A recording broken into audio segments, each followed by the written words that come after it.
need to be able to sell freely to customers and get supplies from contractors in all parts of the United Kingdom freely without erecting new internal trade barriers within our kingdom. That is what the withdrawal bill makes possible.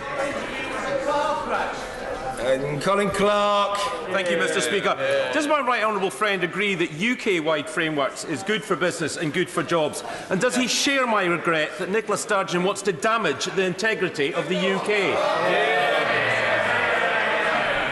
Mr. Speaker, constitutional nationalist politicians are quite entitled to pursue their political objectives. The government's responsibility is to ensure that Scottish businesses and Scottish consumers are protected and that they don't risk extra burdens or higher prices as a result of obstruction in the UK internal market.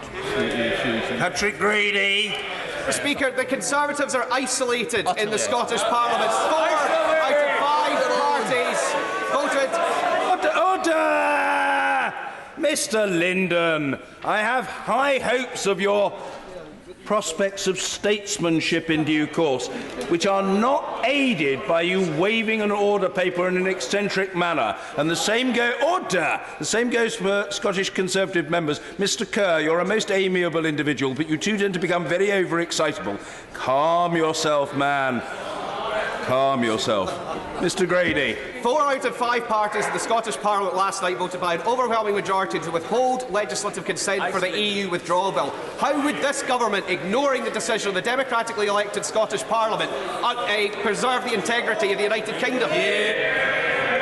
Mr. Speaker, I've been very heartened by the degree of cross-party support in the Welsh Assembly and in the House of Lords for the sensible compromise the government has put on the table.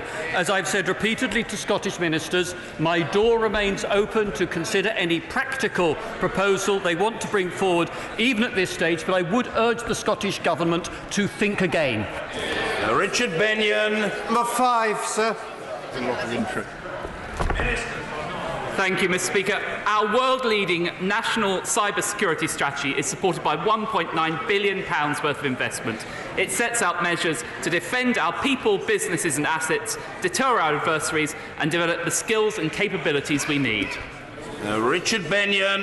With attacks on public services in other countries and a highly publicised cyber attack on our NHS here, would my honourable friend agree that cybersecurity is not just the responsibility of people at the top of businesses or our public services or agencies? It's actually the responsibility of every single employee, and we've got to get that culture across our public service sector. Well, my honourable friend is absolutely correct, and it's a responsibility of all businesses and individuals, and it really is precisely the objective of the government's national cybersecurity strategy to get that point across.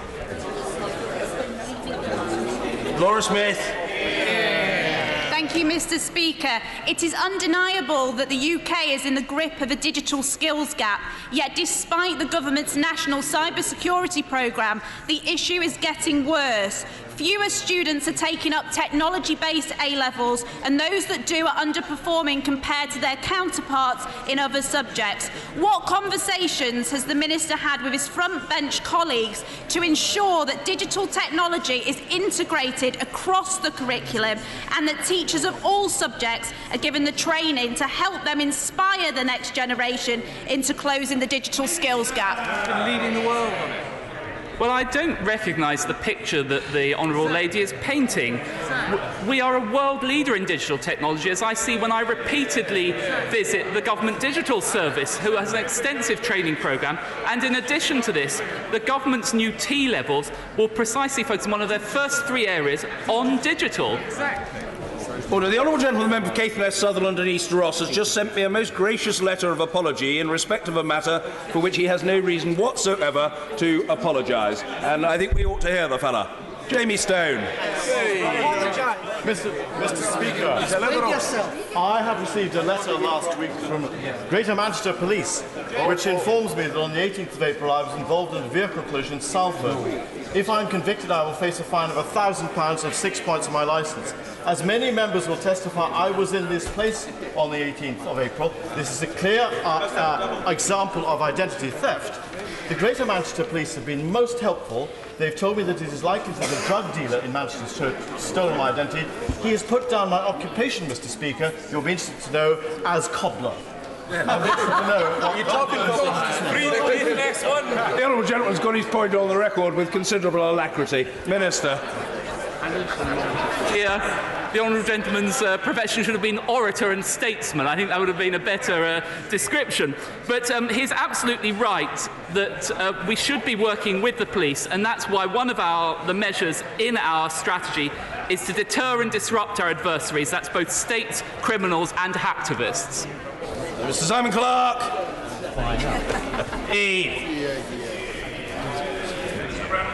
Thank you, Mr. Speaker. The increased trends of intimidation can seriously damage our democracy.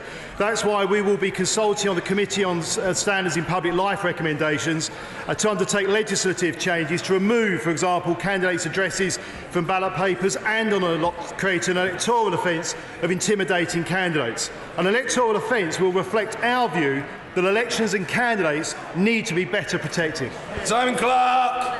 Thank you, sir. I thank my honourable friend for that answer. He'll be aware of incidents designed to intimidate people from being involved in public life, including a recent incident where a brick was thrown through the window of a Conservative candidate in Liverpool.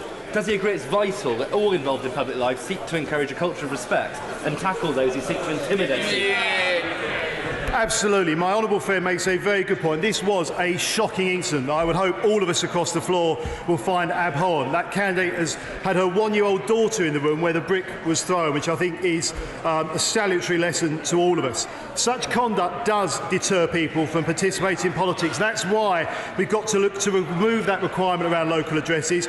But we also need leadership from the top, and that's why we've introduced a respect code that I hope the Labour Party will eventually follow. Susan Ellen-Jones. People who intimidate people in public life are thugs wherever they come from on the political spectrum.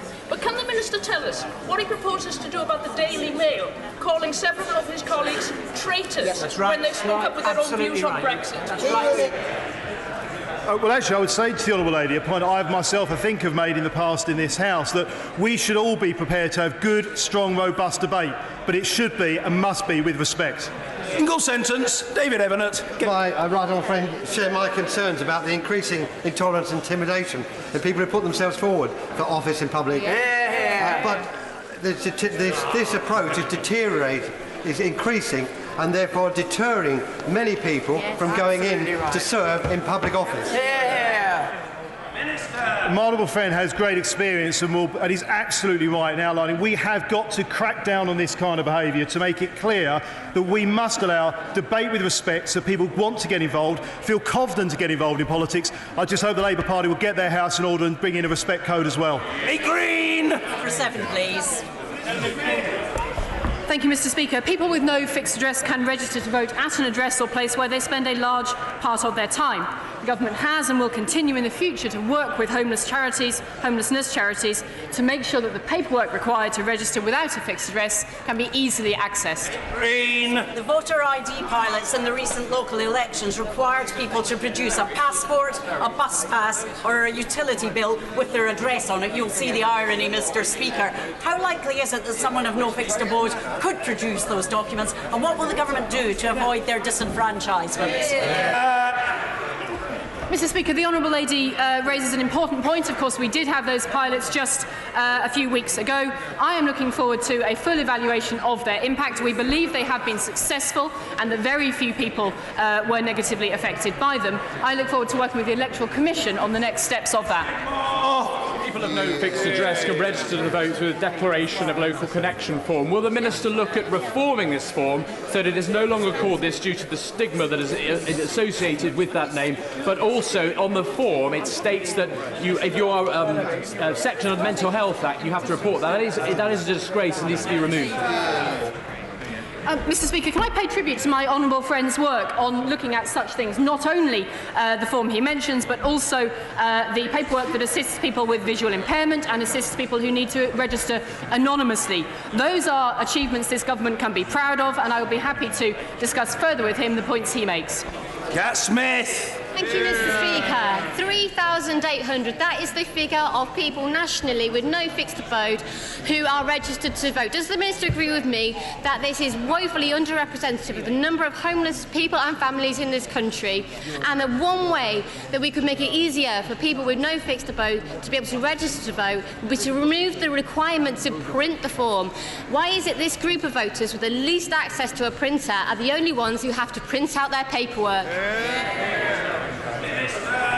Mr. Speaker, as I mentioned in my first answer here, homelessness charities and other organisations who are there to assist homeless people are very able to assist with that form. I think that's very important. But what I would also say is this. This government is working across the breadth of what we need to do to support those who are homeless. I regard the ability to register to vote as just one of those pieces. My right honourable friend chairs the task force that is looking to reduce and eliminate rough sleeping. That is important work. Order. Topical questions. Gavin Newlands. Topical number 1, sir. Vice Minister Livingston. Speaker, since our last Cabinet Office questions, the Government's reached an agreement with the Welsh Government on changes to the EU Withdrawal Bill and an intergovernmental agreement on the establishment of common frameworks. I welcome the decision yesterday by the National Assembly for Wales to grant consent to the bill, and I would place on record this Government's commitment to act along the lines of the intergovernmental agreement, respecting devolution and seeking consent in our dealings with all 3 devolved nations. Newlands! Thank you, Mr. Speaker. Groucho Marx once said that these are my principles, and if you don't like them, well, I have others. In homage to Groucho, the Scottish Conservatives used to have principles in Clause 11 of the EU Withdrawal Bill, but have abandoned those to become isolated as the only party to vote for legislative consent yesterday in the Scottish Parliament. Is he ashamed and not just a tad embarrassed on the Scottish Conservatives' behalf? Mr. Speaker, the question the honourable gentleman has to answer is this. He and his party support continued membership of the European Union. The powers that are in the bill allow the temporary carrying forward for a time-limited period of those frameworks that already exist, and to do so when it is in the interests of Scottish jobs and of Scottish consumers. Where is the honourable gentleman's objection to that? Thanks for your Scott Mann. Pleasure. Written to me about having voter ID rolled out across the country. What assessment has he made about the recent trials? Mr. Speaker, we believe the recent trials have been successful. As I said earlier on, we will be evaluating those pilots fully and then taking careful decisions about the next steps. We remain of the view that voter fraud is a crime that should be stamped out, and I think it would be very good if other parties in this place would join us in that belief. Toby Perkins. One of the most shocking elements of the whole Carillion fiasco is the fact that the Cabinet Office saw a letter from Carillion's accountants in mid-December that would have shown a proposal would have allowed £360 million extra to be put back to the public purse. Can the Cabinet Office Secretary explain what he did when he saw this recommendation and why that money wasn't put back into the public purse? Well, as a matter of fact, I took up this office on the 8th of January this year, but the picture that the honourable gentleman has painted I don't think is an accurate one. It was only in January that we were presented with full details of what Carillion proposed. It would have been wrong for the government to bail out private sector failures of judgment. Luke Graham. Thank you very much, Mr. Speaker. What steps is my right honourable friend taking to ensure that the civil service and devolved administrations received a much support as a central civil service, and how is he maintaining standards and objectivity across the United Kingdom? Mr. Speaker, my department is... Mr. Speaker, my department supports consistent standards of devolution awareness across the civil service, and there is a cross-government learning campaign run by the Cabinet Office in partnership with the devolved administrations to ensure good practice throughout the United Kingdom. Ruth George. Or Sinn Féin. Why did the government continue to award contracts to Carillion just after it had announced a profit warning and shares had fallen by 75%, making it an obvious risk to the public purse? As I've set out in detail in my evidence to the liaison committee, 3 of those contracts were actually awarded before the profits warning. The 2 from HS2 Limited were parts of a joint venture, and the other joint venture partners have stepped forward in line with their contracts to ensure that the project continues with no additional cost to the public purse. Andrew Salute. We know that having a job massively reduces the rate of reoffending. So will the government commit to lead by its own example in giving ex-offenders a fair chance of a job? I strongly support Ban the Box and other such initiatives, and the Cabinet Office will work hard with other government departments to ensure that we maximise opportunities for ex-offenders to be given that second chance. Thank you, Mr. Speaker. Given that estimates show that 4,000 people were turned away because they did not have the required ID in the 5 pilot areas, will the government now abandon their plans for voter ID? Mr. Speaker, the data so far from those 5 pilots indicates successful pilots, does not seem to suggest evidence of the scaremongering that the other side has carried out. Most people's experience was very positive in those pilots. We will evaluate its next steps before returning to this House with the way forward. Jones! Can I ask my right honourable friend what progress his department is making in encouraging technological solutions in the delivery of our public services? Well, I think my honourable friend raises a very important point. We're determined that the public sector uses technology to improve services, and indeed just last week I announced the first GovTech challenges to help tech firms create innovative cutting-edge solutions to public challenges, and the first one seeks to use artificial intelligence solutions to identify recruitment images created by Daesh and spread online.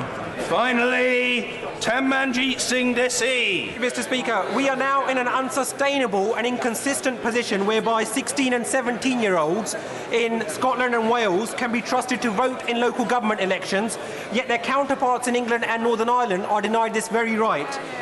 Does the Minister agree that if we are to maintain the integrity of our electoral process, we must have equal voting rights across our country, the UK?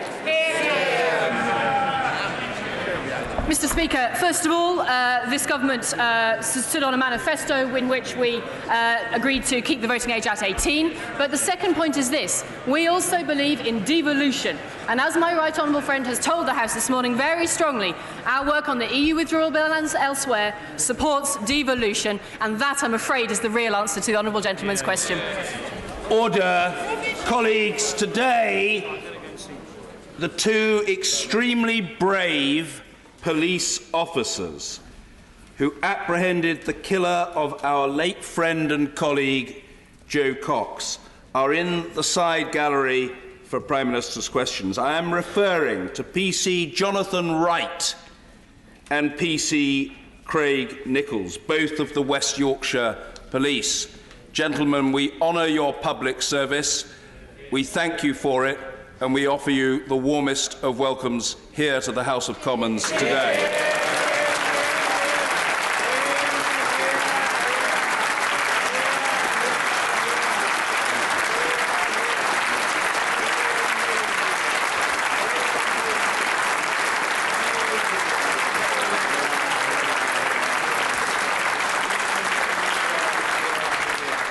We are also joined by the former presiding officer of the Welsh Assembly, Dame Rosemary Butler, and her husband, Derek. Rosemary and Derek, you too are very welcome. Thank you for coming. Questions to the Prime Minister. Simon Hoare. Number 1. Minister. Thank you, Mr. Speaker. Mr. Speaker, I'm sure the whole House will wish to join me in offering our best wishes to His Royal Highness Prince Harry and Meghan Markle on their wedding this Saturday, and the very best for their future lives together. And, Mr. Speaker, it is also Mental Health Awareness Week, and I think it is fitting that we mark Prince Harry's tireless work to raise awareness of the ongoing challenges faced by service personnel making the transition to civilian life, including support for their mental health.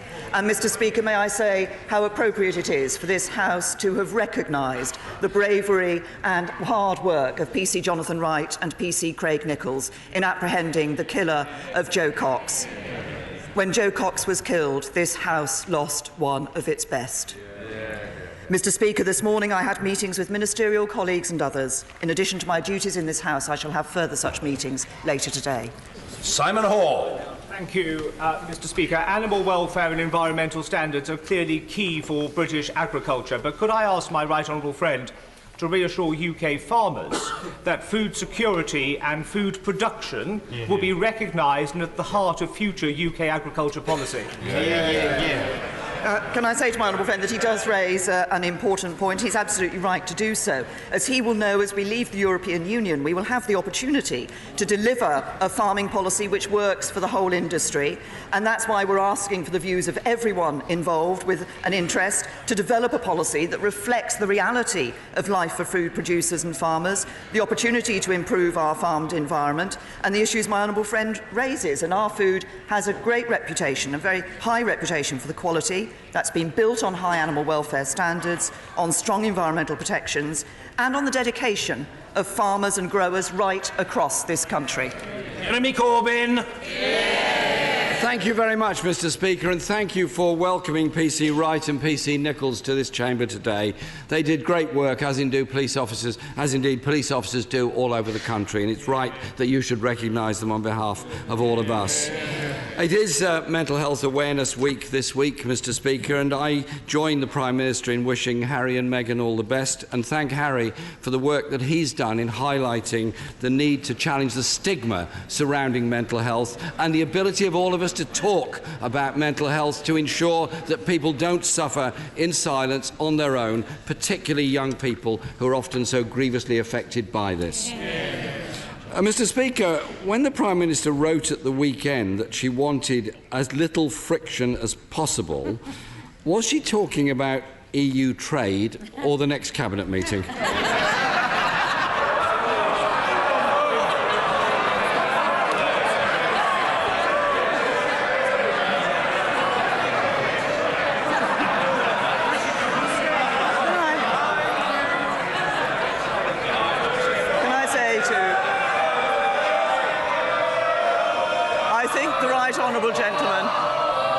I think the right honourable gentleman knows full well that this government has a policy of leaving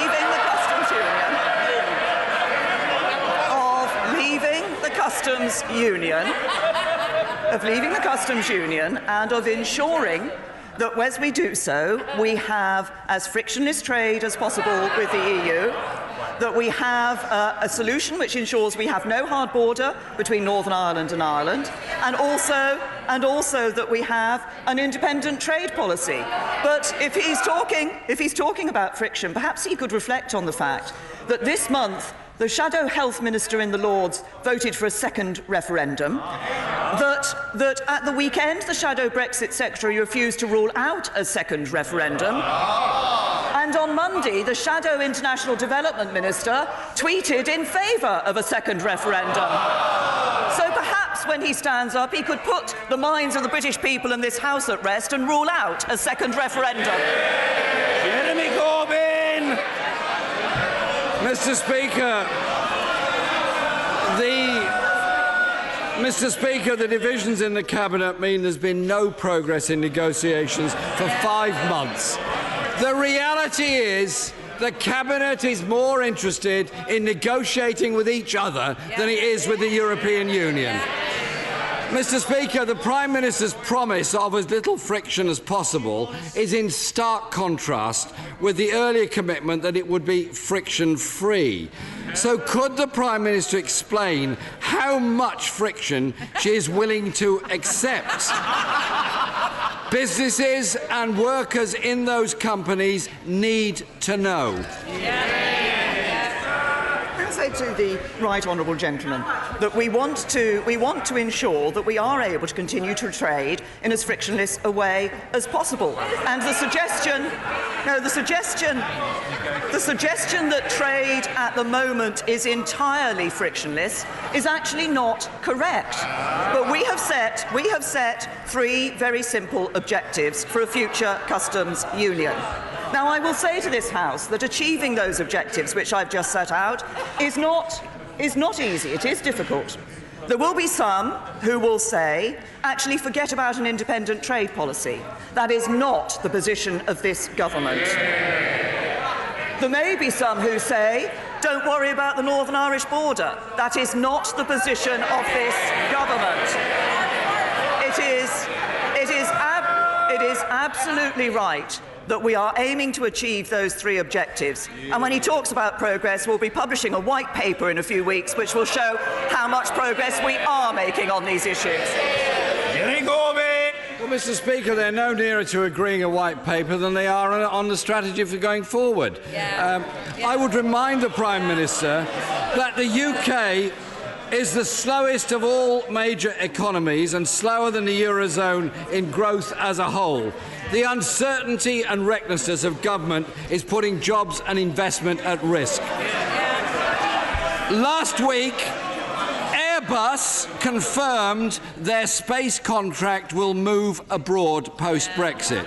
And the company has gone on to say it's considering its overall position in the UK because of the government's complete lack of clarity. How many other businesses have warned the Prime Minister that they too are considering their future in this country? The Right Honourable Gentleman talks about preparations in the negotiations and the White Paper. Let's just remember what his position was. His position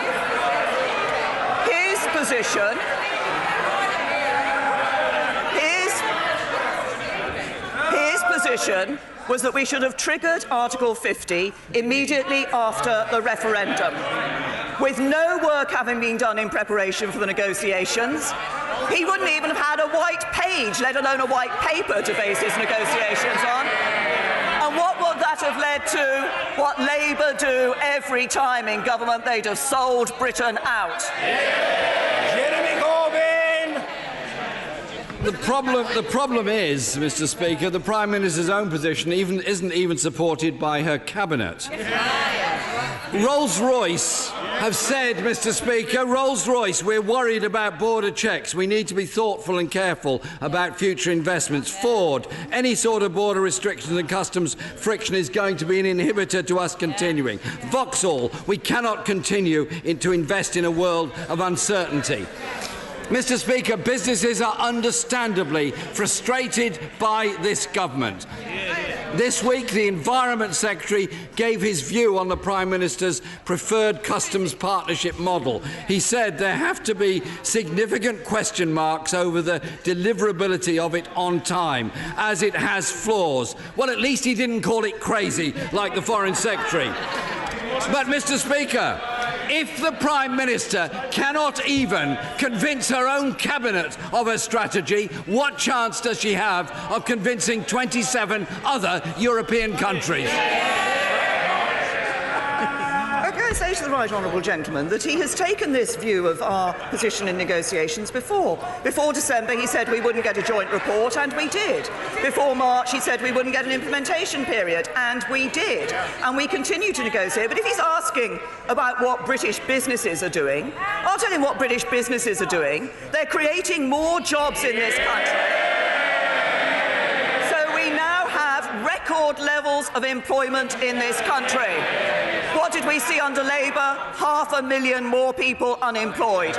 Because Labour governments always leave office with more people out of work than when they went in. Jeremy Corbyn! Can I congratulate the Prime Minister on record numbers of zero-hours contracts, record numbers of people in in-work poverty, and a record of wages lower today than they were 10 years ago. And can I also congratulate the Prime Minister on formally dividing her cabinet into rival camps, as if it needed doing, to look at two different models. And as a process, Mr. Speaker, of parliamentary scrutiny, I hope both subcommittees will be reporting directly to this House so we can all make up our minds on the rival factions in our own cabinet. Mr. Speaker, whilst her government dithers, the Dutch government has now begun training the first batch of extra customs officials to deal with the reintroduction of customs checks for British goods at Dutch borders. In October, the Prime Minister's official spokesperson said HMRC were... Order! Order! The Right Honourable Gentleman will complete his question more quickly if members don't shout for order! Order! Mr Clark, I don't require your assistance. You're an amiable enough fellow, but no assistance by the chair from you is required. I want to accommodate backbenchers, and I will do so today, as I always do. I'm concerned about people who want to ask questions. If people don't want to ask questions, shush and listen. And if you do want to ask questions, you'd certainly better keep stum. Jeremy Corbyn. Thank you, Mr Speaker. It's a very straightforward question. How many HMRC additional staff have been recruited in order to deal with Brexit? Prime Minister. The Right Honourable Gentleman, as he knows, we are indeed making preparations for all contingencies. The Chancellor of the Exchequer has announced money which has been allocated to departments to make those necessary preparations. But can I just correct him on what he said at the beginning of his question? Because at the beginning of his question, he referred to 0 hours contracts. In fact, if we look at the increase in employment, almost 2/3 of the rise in employment in the last year has been from full-time work. Over 3/4 of the growth in employment since 2010 has been in full-time work, and around 70% of the rise in employment since 2010 has come from high-skilled work. So perhaps when he stands up, he will welcome the jobs that have been created under this government. Mr Speaker, the question I asked the Prime Minister was how many more HMRC officials have been recruited. She hasn't answered it. Can I help her to say that the claims that they're recruiting more won't even make up for the cuts made in the last 8 years? It seems that the Dutch government is more prepared for dealing with Brexit than the British government is. Mr Speaker, we've had 23 months since the referendum. We have just 10 months to complete negotiations, and the government is in complete disarray. On both sides of the negotiations, the reality is dawning that deadlines are at risk of not being met. More and more jobs are at risk as more and more businesses openly consider the options of relocating their jobs elsewhere. The government is so busy negotiating with itself, it cannot negotiate with anybody else. Mr Speaker, if the Prime Minister cannot negotiate a good deal for Britain, why doesn't she step aside and let Labour negotiate a comprehensive new customs union and living standards backed by trade unions and business in this country? Step aside and make way for those who will. What a catastrophe that is. Mr Speaker, what we have seen under this government is more jobs being created, more high-paid jobs being created.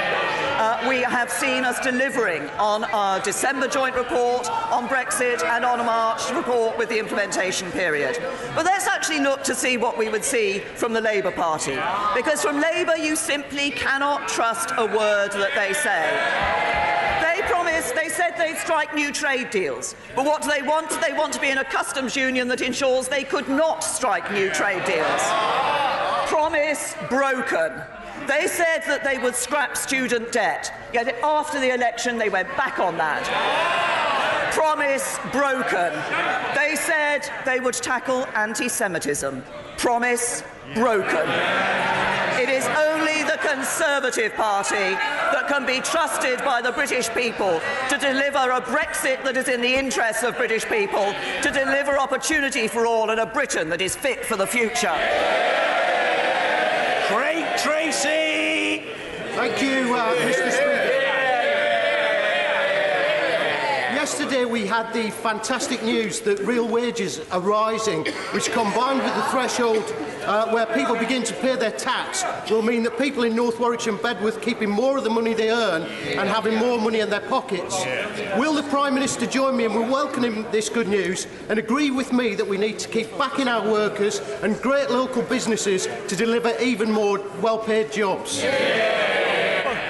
Can I say to my honourable friend, I'm very happy to join with him in welcoming the good economic news, not just of more people in employment, but that real wages are up. And I note that when I challenged him to do so, the Leader of the Opposition was unwilling to welcome the number of jobs that have been created in this country that mean there are more people with a regular income to look after their families. And with the news that real wages are up, as my honourable friend says, that means more money in people's pockets under the Conservatives. Ian Blackford. Thank you, Mr. Speaker. I'm sure the whole House would wish to join me and wish Ramadan Mubarak to all Muslims who are preparing to start the month of Ramadan today. Mr. Speaker, last night, the Scottish Parliament voted by 93 votes to 30, refusing to consent to the withdrawal bill. The Scottish National Party, the Labour Party, the Liberal Democrats and the Greens all voted to refuse consent. The Conservatives are isolated and out of touch with the people of Scotland. Will the Prime Minister respect the will of the Scottish Parliament and work with the Scottish Government to amend the withdrawal bill? I say to the right honourable gentleman, we have been working with the Scottish Government for some time now, as we have been working with the Welsh Government on this issue. First of all, decisions that the devolved administrations are able to make before exit will continue to be able to be made by them after exit. What the bill does is sets out a mechanism that respects devolution and lets us maintain the integrity of our own common market as we work out the long-term solutions. I think this is a reasonable, a sensible way forward. The Welsh Government and now the Welsh Assembly, including Labour and Liberal Democrat members of the Welsh Assembly, agree with that. I think it is right that we go ahead with measures which not only respect devolution but also ensure that we maintain the integrity of our common market. And Blackford. Mr. Speaker, if the Prime Minister wishes to respect the Scottish Parliament, then the Prime Minister should respect the vote that took place last night. Mr. Speaker, it is very simple. The Tories are seeking to veto the democratic wishes of the Scottish Parliament. This is absolutely unprecedented. If this government forces through the legislation without the consent of the Scottish Parliament, the Prime Minister will be doing so in the full knowledge that they are breaking the 20-year-old devolution settlement. Will the Prime Minister reassure the House that the withdrawal bill will not go through without the consent of the Scottish Parliament?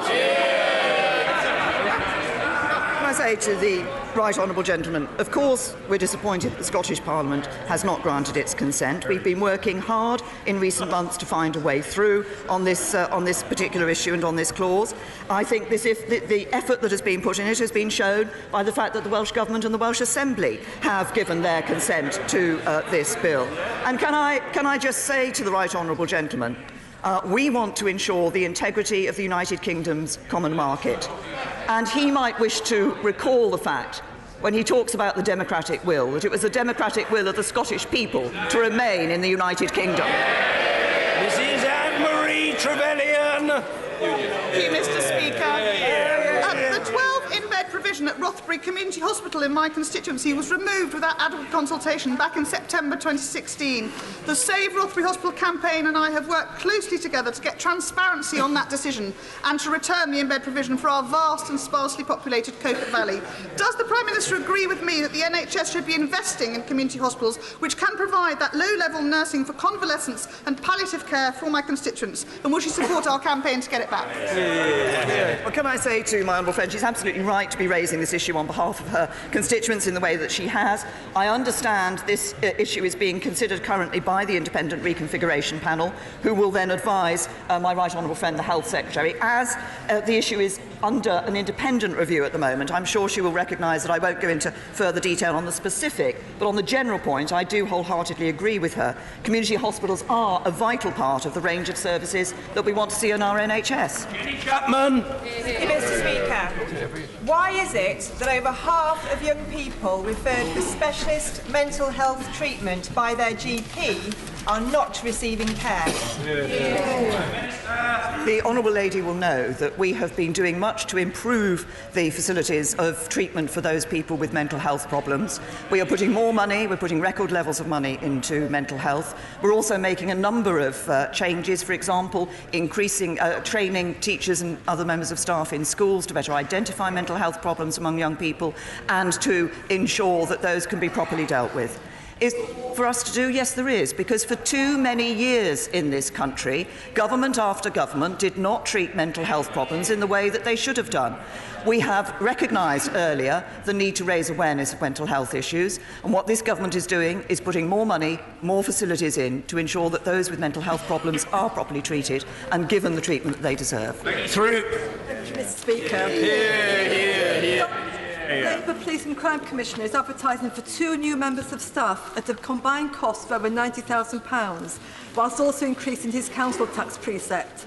Given that this will take the Commissioner's office up to 19 staff, excluding both the Commissioner and his deputy, which is actually more than the number of police officers in Erewash, does my right honourable friend agree that Labour are again prioritising jobs for the boys over brave boots on the ground?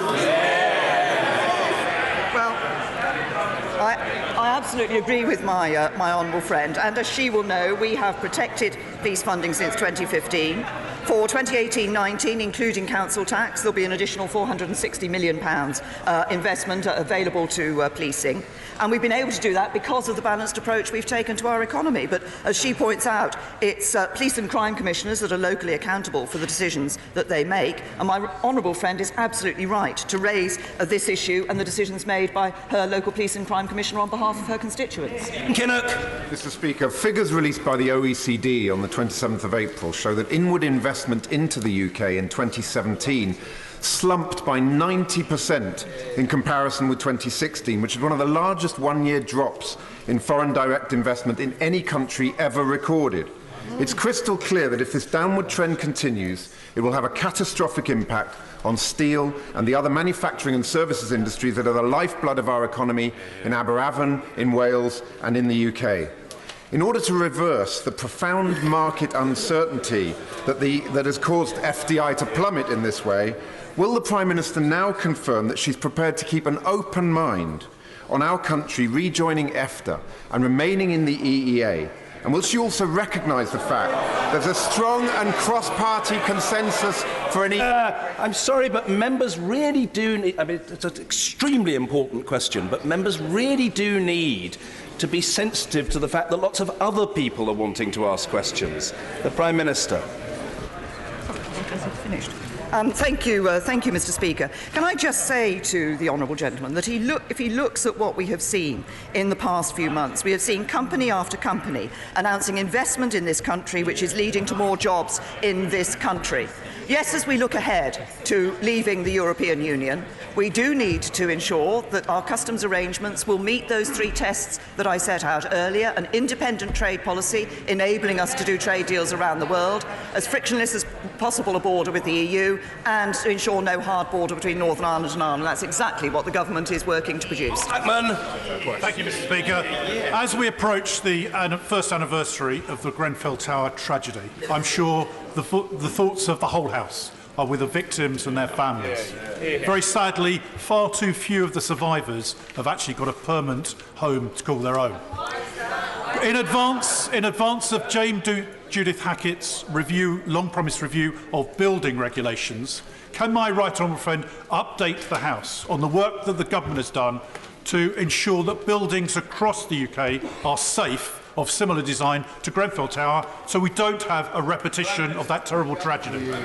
Well, can I say to my honourable friend that our thoughts, as we approach the anniversary of the appalling tragedy that was the Grenfell Tower fire, our thoughts are with the victims and survivors and all those affected by that tragedy. He refers to rehousing. There are 210 households in total in need of a new home, and I understand that 201 households have accepted an offer of either temporary or permanent accommodation. But on the issue of the safety of buildings, the Fire and Rescue Services have visited over 1,250 high-rise buildings, and immediate action has been taken to ensure the safety of every resident. councils and housing associations must remove dangerous cladding quickly. But paying for these works must not undermine their ability to do important maintenance and repair work. And I've worked closely with my right honourable friends, the Chancellor and the Housing Secretary, and I can today confirm that the Government will fully fund the removal and replacement of dangerous cladding by councils and housing associations, estimated at £400 million, and the Housing Secretary will set out further details later this week. Rendra Sharma. Thank you, Mr. Speaker. I too wish to join honourable members in paying tribute to Tessa, an amazing woman, politician and a friend. Some remember the Olympic Games as Tessa's crowning achievement, but those of us closest to her know that was not what she was most proud of. In the week, the government can find £50 million for grammar schools. Can the Prime Minister commit to finding for Tessa's proudest achievement as a true memorial? Sure start. Can I say to the honourable gentleman that we all recognise the significant contribution that the late Baroness Jowell played, both her various roles that she undertook in government and the various issues that she championed. As remains Sure Start centres remain a key part of delivering the best start in life for every child.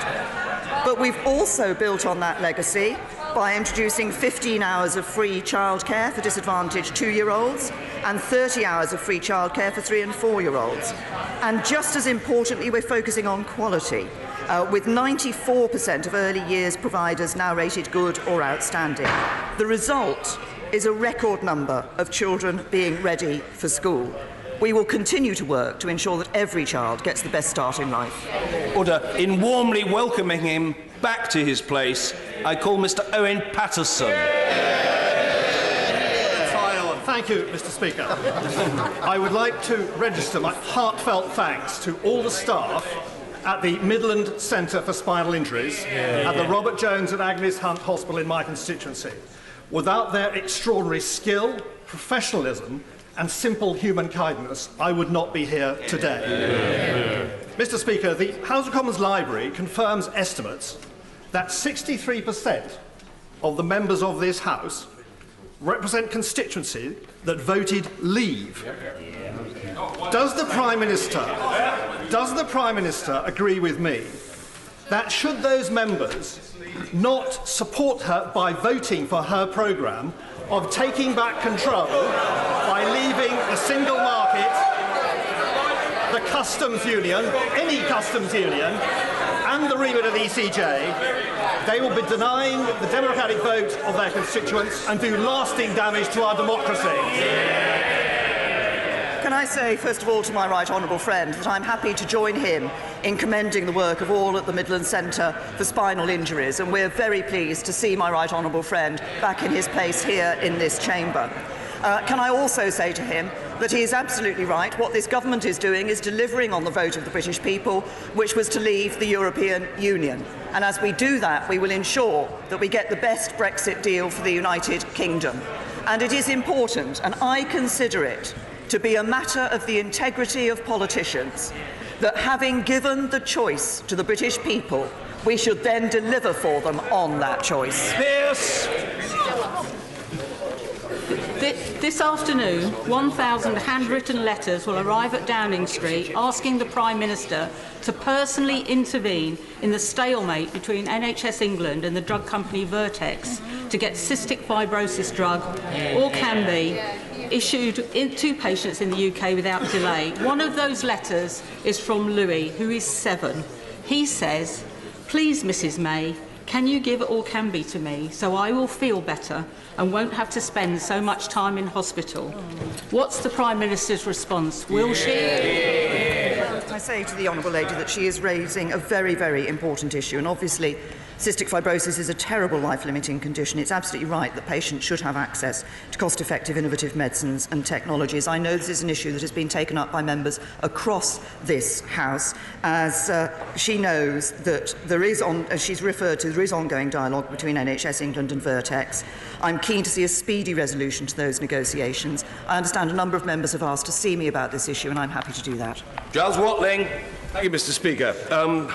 The freedom of the press was upheld in a series of votes in this place last week.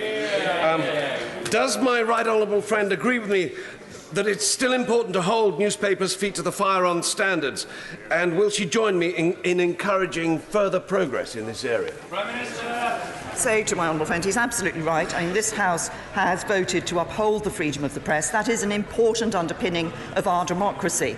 Of course, we expect high standards from our press, and as he will know, arrangements have been put in place to ensure that there is that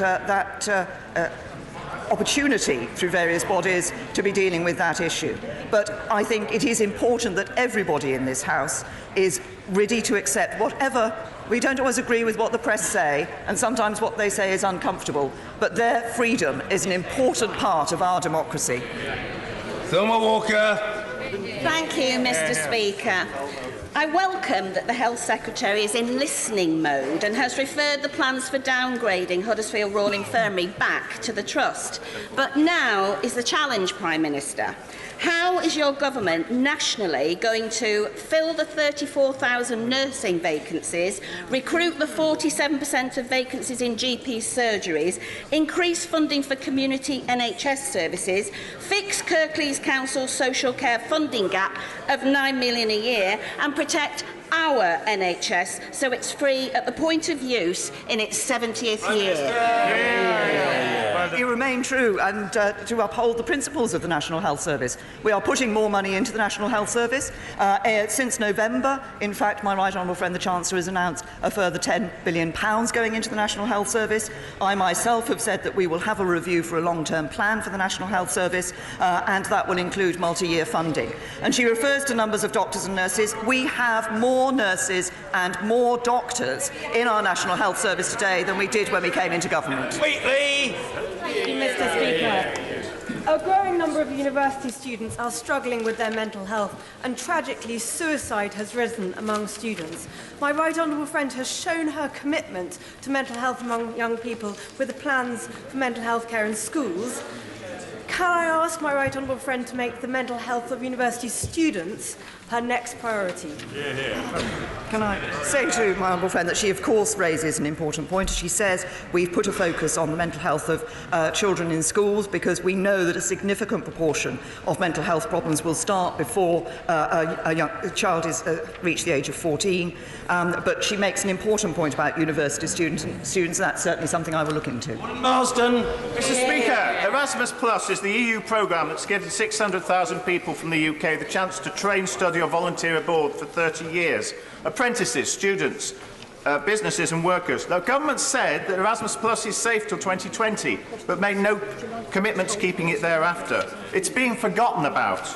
Keeping all those benefits, especially for younger people, many in Blackpool, is one thing to unite both leave and remain. So will the Prime Minister make sure Erasmus Plus is now a top-line item for her ministers and give us this pledge today? Say to the honourable gentleman that we have not forgotten about Erasmus or indeed a number of other programmes which give opportunities for universities and students here in the United Kingdom. When we leave the European Union, we have said that there are certain programmes that we wish to remain part of, and Erasmus is one of those that we have cited that we may wish to remain part of. But of course, we're in a negotiation with the European Union, and we will be dealing with these matters in those negotiations. Merriman.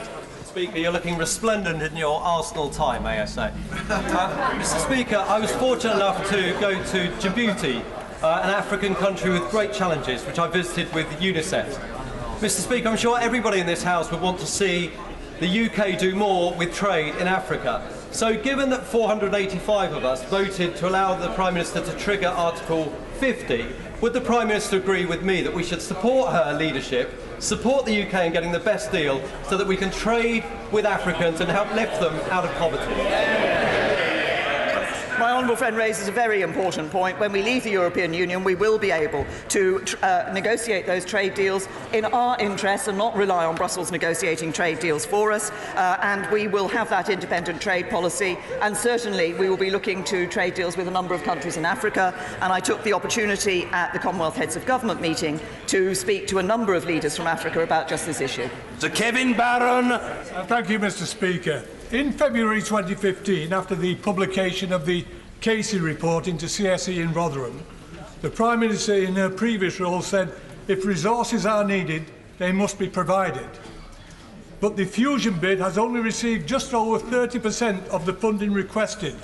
This funding is needed desperately to support survivors of CSE and pursue convictions against the perpetrators. Will the Prime Minister ask the Home Secretary and the Justice Secretary to authorise the rest of the funding as a matter of urgency? The honourable gentleman that obviously we were all appalled at the revelations of what had happened in terms of child sexual exploitation in Rotherham, and sadly what has happened in other parts of the country as well. I will ask the Home Secretary to look at the issue. As the honourable gentleman will know, certainly as regards police funding, there are arrangements whereby bids can be put into the Home Office. Those are properly considered and discussed with the police force in question, and decisions taken on that basis. Antoinette Sandbach. Thank you, Mr. Speaker. My constituent Sharon Holman went through the devastating loss of her teenage son who committed suicide. She is seeking a serious case review by Kent County Council about multi-agency failings that meant he didn't get appropriate mental health support. This week is Mental Health Awareness Week. What reassurance can the Prime Minister give to my constituent and others about the need to assure appropriate mental health support for children and the need to ensure that lessons are learnt from this tragic loss? Well, first of all, can I say to my honourable friend that I'm sure the whole House, the sympathies of the whole House will be with Sharon, because no parent should have to endure the agony of burying their child. And can I reassure her that we are absolutely committed to seeing mental health services improve on the ground. That's why we are making an additional, we've committed to making an additional £1.4 billion available to improve children and young people's mental health services. And by 2020-21, we've committed to ensuring that 70,000 more children and young people each year will have access to high-quality NHS mental health care. With regard to the specific case that she's raised, I know that my right honourable friends, the Education and Communities Secretaries, would be happy to look into the detail of that case in order to ensure that lessons are indeed learnt. Dr. David Drew. Thank you, Mr. Speaker. I've been working with a group of parents who have adult children who were seeking long-term accommodation. They were advised and indeed encouraged to use the support for mortgage interest scheme. The government has since abolished the scheme and replaced it with a loan. This has caused a great deal of hurt, concern and, dare I say, confusion. MENCAP have asked for these group of adult children to be exempted from the changes. Would she meet with me and MENCAP and a small representative group of parents to see how we can put right the hurt that has been caused and make sure that these people have the proper accommodation available? Can I say to the honourable gentleman that I will look into the specific issue that he has raised, and I will ensure that the appropriate Secretary of State meets with him and discusses this issue with him. Alex Shelbrook. Thank you, Mr. Speaker. Russian military naval activity is at its highest in the North Atlantic since the 1980s. Can I ask my right honourable friend to update the House on funding of the Royal Navy under this government? Well, can I say to my honourable friend, I'm very pleased to make the House aware, of course, once again, of the significant funding that is going into our defence forces, into our armed forces, and including, of course, for the Royal Navy, a significant investment in the ships of the Royal Navy. I'm very pleased to have been able to be on Queen Elizabeth, the new aircraft carrier, which I think is indeed a very fine representation of the commitment that we put to our defence spending. As my honourable friend will know, there is a modernising defence programme review that is taking place with the Ministry of Defence, the Treasury and Number 10, and we will be looking in due course at any changes that need to be made to ensure that our defence capabilities do indeed meet the threats that we face. We must continue to have the closest possible relationship with the single market if we are to avoid taking a major hit on our economy, but time is rapidly running out to negotiate a bespoke new deal. What possible reason can there be for her not giving members of Parliament the earliest possible opportunity to vote in this place on the EEA? Can I say to the Honourable Lady that this House has had and will continue to have many opportunities to debate these issues in relation to the European Union and the United Kingdom's future relationship with the European Union. There will be not only that meaningful vote that has been promised, but also, obviously, the voting on the European Withdrawal Agreement and implementation bill that will come before this House, and a number of other relevant bills for our Brexit. Jones. More homes across North Yorkshire will be receiving access to superfast broadband thanks to investment from this government and North Yorkshire County Council. Much of that will be connected with fibre direct to the premises. Does the Prime Minister agree with me that fibre represents gold standard broadband and that local authorities must use all their powers to ensure developers install fibre broadband when building new homes? Well, can I say to the Honourable Gentleman, of course he raises a very important point, that access to superfast broadband is important, not only for individuals but also for people who are running businesses at home and in his community. And it is important that we look ahead and that when local authorities are putting these arrangements in place, they do so put into place the best opportunity for providing for people so that we can see not only people's personal interest in accessing broadband being able to be met, but also the interests of the local economy. Stephen Gethins. Mr. Speaker, my constituent Jan Steen is an incredibly hard-working Church of Scotland minister who has made North East Fife his home over the past 7 years. He's been denied leave to remain because he was temporarily serving the Scots Kirk in Paris. Will the Prime Minister meet with me and the Church of Scotland to discuss this issue? I can say to the Honourable Gentleman, as I'm sure the Home Secretary will look carefully at the case and be in touch with the gentleman. Ross Thompson. Thank you very much, Mr. Speaker. Does my right honourable friend share my disappointment and regret that we did not secure an LCM in the Scottish Parliament, and share my concern that Scottish Labour and Scottish Liberal Democrats have become the midwives of the SNP's crusade to tear apart the Union, leaving only the Scottish Conservatives as the party in Scotland that want to get on and make a success of Brexit?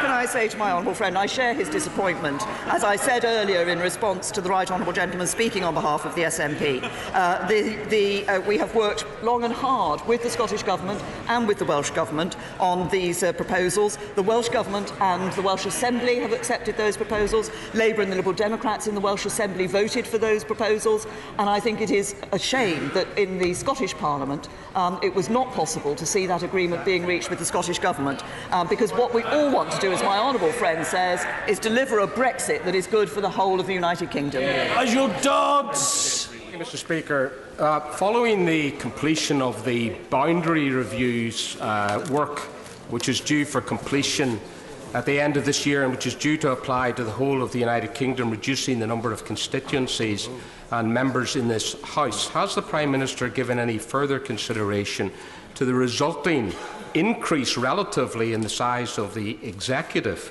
in this place?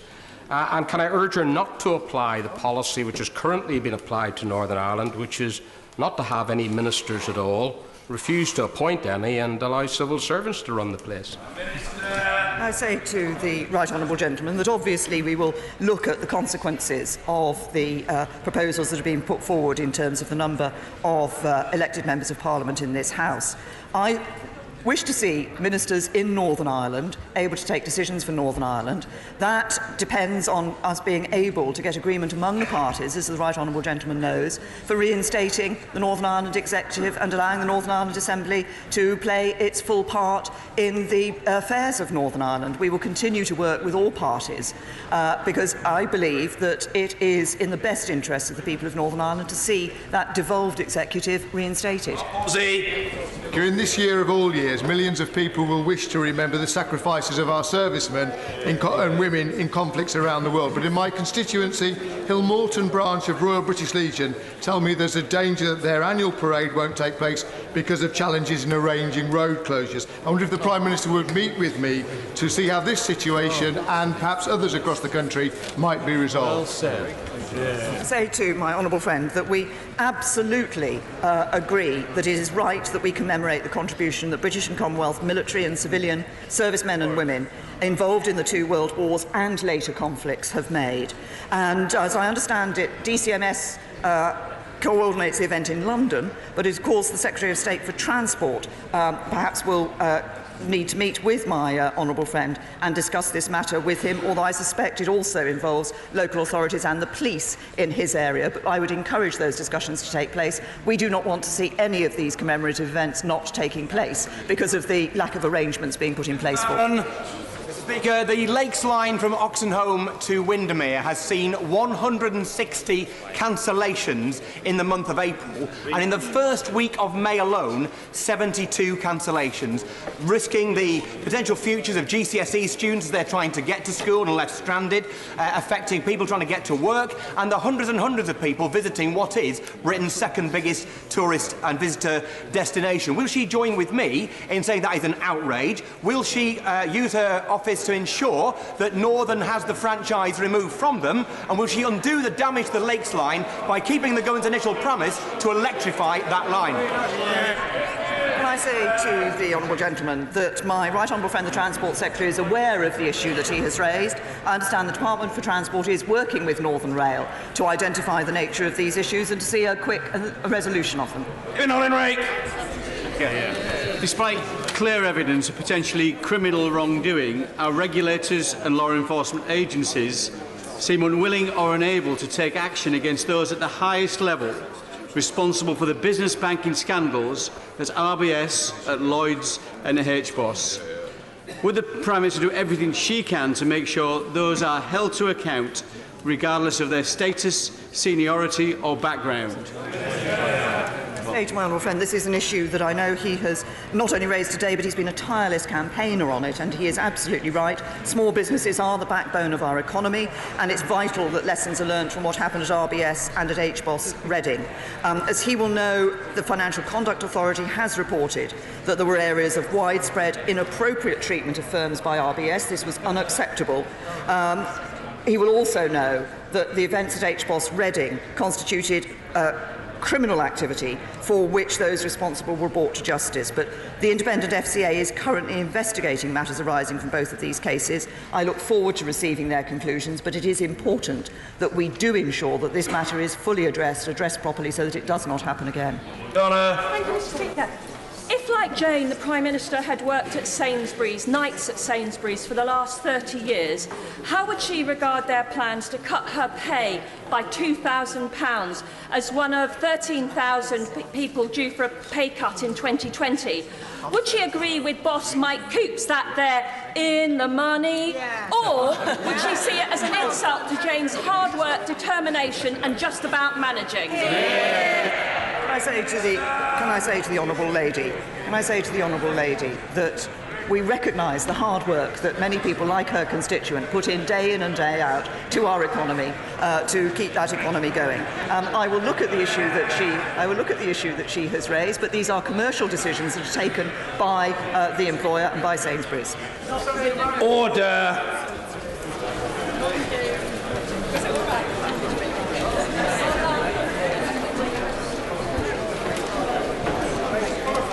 Point of order, Mr. Nicholas Brown. Mr. Speaker, we look to you to protect the conventions of this House. It is a long-standing convention that when the government proposed to make a statement to the House, the opposition front bench, through the usual channels, are afforded sight of the statement an hour or so before it is due to be made. It is understood that commercially confidential matters can be redacted, but the convention has been scrupulously adhered to by previous Conservative governments, up until now the current Conservative government, and by previous Labour governments as well. It is also a convention of this House that the government does not bring statements to those days that are specified in our standing orders as being for the parliamentary opposition to choose the topics. Both of these conventions have been breached today. This is the third time that the government have tabled statements on opposition days. The reason is obvious. It is to erode the principal debates. You know today's debates are heavily subscribed. What can you do, Mr. Speaker, to protect us from what I regard as a constitutional outrage? No, there's no further required. I'm very grateful to the honourable gentleman. Let me say to the House this. First of all, I have been advised by the Secretary of State for Transport, who beetled up to the chair to catch a word with me during Prime Minister's questions, that this statement is commercially sensitive. I have no reason to seek to gainsay the right honourable gentleman. I don't know whether it is. No doubt it has such an element. It is regrettable if there isn't very substantial notice for the opposition. I'm advised, I'm dealing with the matter, I don't need any help from the Secretary of State. I'm advised that the opposition did in the end have approximately half an hour notice of this statement, and I'm happy to respond to the Secretary of State, or to hear the Secretary of State if he wants to respond to the point of order. On the point about the making of government statements on opposition days, this is by no means unprecedented, including under previous governments. It is, however, if I may say so, and I will, highly undesirable for there to be statements on very substantial public policy matters in which the House will doubtless be interested on an opposition day. And one looks to people traditionally with responsibility for safeguarding the rights of the House, of whom the chair is one but not the only one, to take these matters very seriously. This is an undesirable state of affairs, and if it were to happen on further occasions, a great many honourable and right honourable members, not to mention interested parties in the opposition day debates outside the chamber, would view it, frankly, as an abuse. I hope that message is heard loudly and clearly on the government front bench, at the highest level, by the people in particular, by whom it needs to be heard.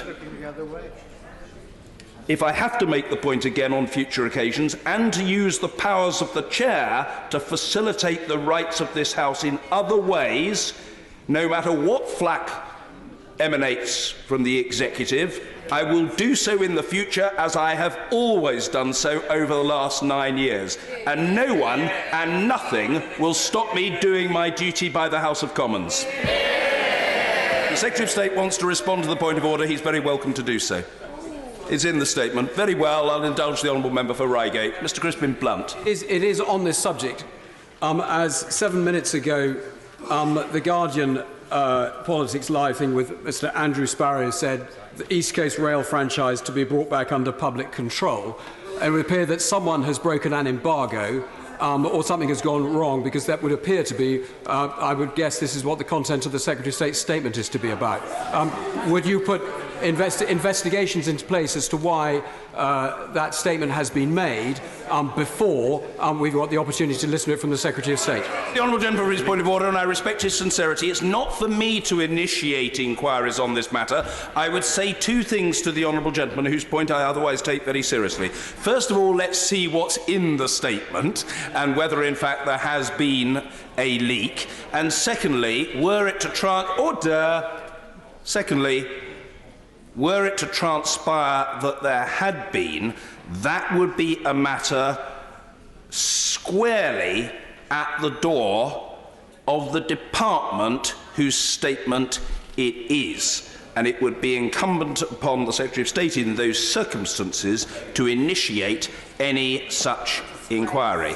I think at this point we should hear the statement, and I thank the Secretary of State for approaching the box to deliver it. Secretary Chris Grayling. Mr Speaker, first of all, I'd like to make a statement about the future of the East Coast Main Line. It is worth making the point, Mr Speaker, as indeed from the point of order that you've just heard, that it has been quite important to try today to keep the release of this information to be handled in as controlled a way as possible. We did, of course, approach the opposition earlier this morning. We explained how we were going to communicate to them. My officials shared this statement with the opposition parties shortly after 12 o'clock, at approximately the same time that Stagecoach were themselves told about this, as you would expect both to be given prior warning of what is a significant and, for them, market and price-sensitive announcement. So, Mr Speaker, let me set out what indeed I have to say today. You'll recall that back in November, I set out details of our rail strategy and our plans to integrate the operation of track and trains. I also indicated that one of the key parts of that plan was to address what were then well-documented problems on the East Coast Main Line by creating a new integrated rail operation on that route. In February, I gave the House an update on the financial problems on the East Coast Main Line and indicated the current franchise would run out of money within months. This is not because the route itself is failing. It continues and will continue to generate substantial returns for the government, and the most recent figures show passenger satisfaction at a 92% level. The route has its challenges, but it is not a failing railway. However, as I explained in February, Mr. Speaker, Stagecoach and Virgin Trains got their bid wrong, and they are now paying a price. They will have lost nearly £200 million meeting their contracted commitments. This means taxpayers are not lost out because revenues are lower than predicted. Only VTEC and its parent companies have made losses at this time. But as the Brown Review said in 2013, in an effective rail industry, franchises can occasionally fail.